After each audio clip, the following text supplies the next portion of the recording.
ito ng mga nag-rally sa labas ng Kamara ngayong Huwebes. Favor of the 200 pesos wage increase, kindly raise your hands. Binabura na rin ng House Committee on Labor and Employment matapos ang 4 na pagdinig at higit 8 buwan. Inaprubahan ng komite ang panukalang 200 piso kada araw na taas sahod para sa mga manggagawa sa pribadong sektor.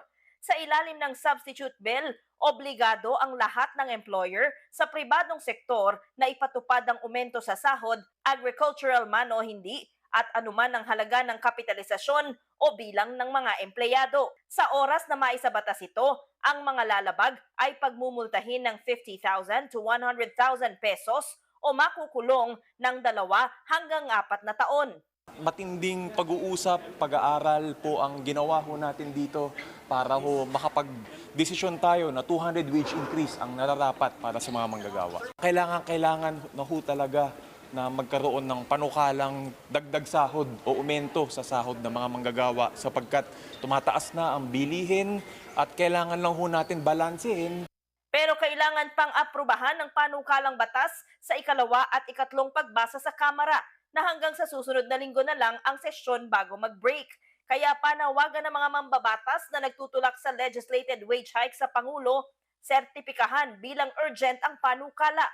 Let's put yung words into action. Mr. President, nasabi mo, no one should be left behind. Naiwan na kami, naiwan na yung workers, yung magagawang Pilipino.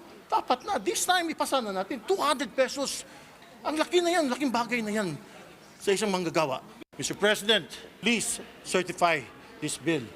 Urgent.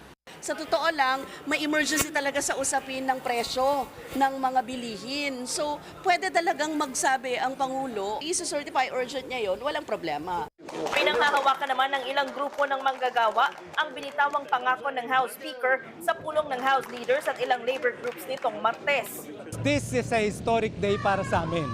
Finally, after almost 1 year, we are very, very glad na yung leadership, the House leadership, has finally listened to us and has committed na ipapasa nila ito on a second reading by next week and then ipapasa nila on a third reading right after election. May babala naman ng ilang grupo ng mga employer kung isa sa batas ang 200 pisong aumento sa sahod. Medyo yan, tataasan nila yung presyo nila kung kaya ng merkado o magbabawas ng tao.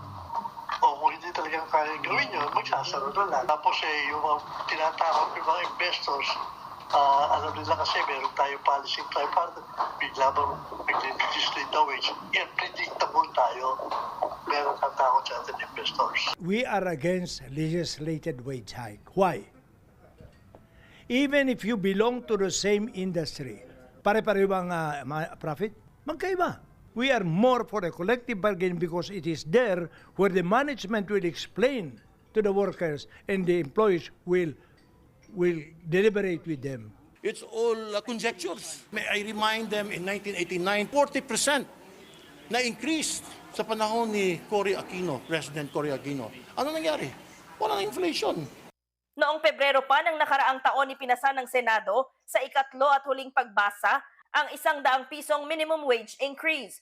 Sabi ni Senate President Francis Escudero, makikipagtulungan ng Senado sa Kamara kaugnay ng panukalang batas. Vivian Gulia, ABS-CBN News.